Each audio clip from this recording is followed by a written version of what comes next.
organizations know me as like Indigenous financial literacy expert. And I think I just barely scratched the surface. Didn't grow up with my mom teaching me how to take care of money. I learned it in school. So without that education, it's much harder.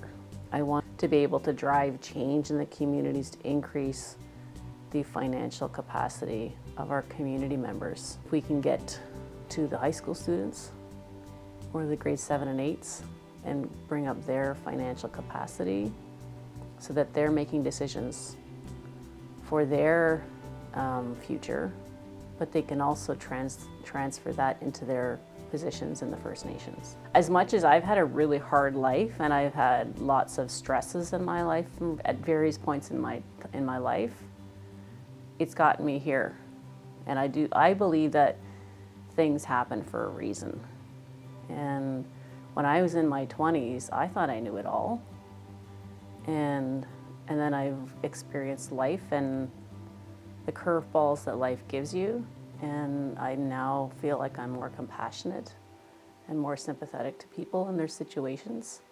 And had I not went through all of those steps in my life, I might not have that compassion for other people. Perfect world for an Indigenous woman entrepreneur is one where she has choices about what to pursue in business, whether or not to pursue business, and she feels safe in doing it, and that she can make a living off of that business. Seeing other women who looks like they're succeeding in what they want to do, that helps to lift other people to believe maybe I can do it too. I think that's the first start, by showing women that there are others who are doing it. Because it's inspiring to see others doing it. It's that feeling that yes, I can do it, having that confidence that my mom instilled in me. And I know a lot of people don't, but it's having one person in their life who can be their advocate and their supporter and their cheerleader.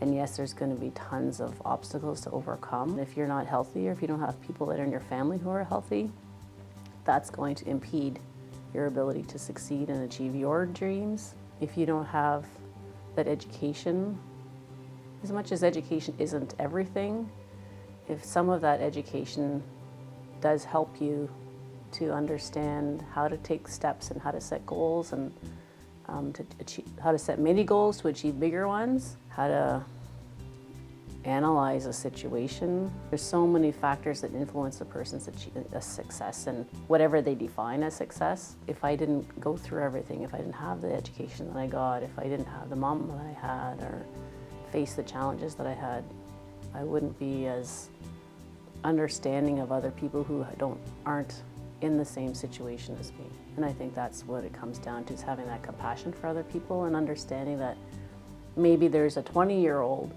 who's struggling but wants to get into business, but they're faced with other challenges, and then now I can understand a little more that they've got their own challenges, and let's see if they can still be supported in other ways that maybe I didn't need to be supported.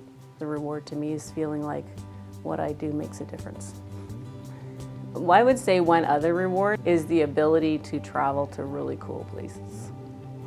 And sometimes it's just driving from Fort Frances to Matangigaming and driving down the highway to the reserve and seeing the eagles flying above me. That's really cool. Understand you can achieve anything if you put your mind to it and you work hard.